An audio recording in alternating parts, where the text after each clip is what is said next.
Dans le parc du Meg, des panneaux informatifs, ils présentent les 17 objectifs de développement durable défendus par l'ONU. Car l'institution l'a bien compris, un musée du XXIe siècle, c'est avant tout un musée durable et responsable.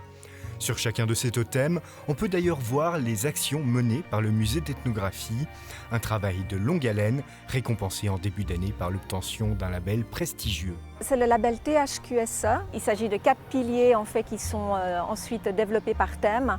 C'est le pilier économique, le pilier social, le pilier sociétal et le pilier environnemental.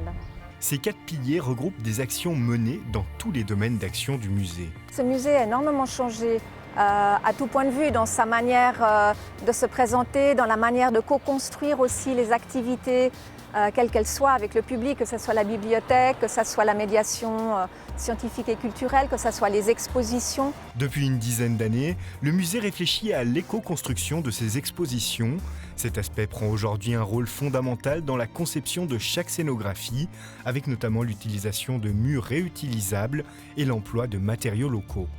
Mais plus globalement, c'est toute la stratégie d'exposition qui a évolué. Avant, c'était vraiment un thème par pays, avec des objets mis en valeur. Là, maintenant, on aborde vraiment des thématiques en lien avec les problématiques d'aujourd'hui.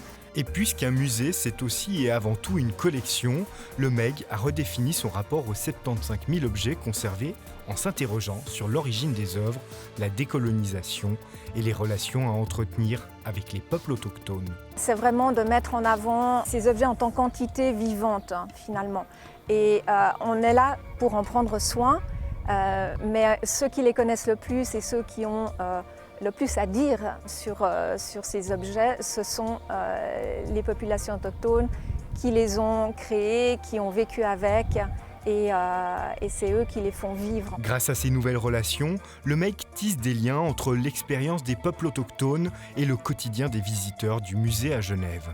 Premier musée européen et première organisation en Suisse à être labellisé THQSE niveau or, le MEG joue aujourd'hui un rôle d'exemple pour d'autres institutions. On aimerait être considéré comme un lieu de débat, comme un lieu où on peut venir s'exprimer en toute liberté, un lieu où on peut débattre aussi des problèmes de société.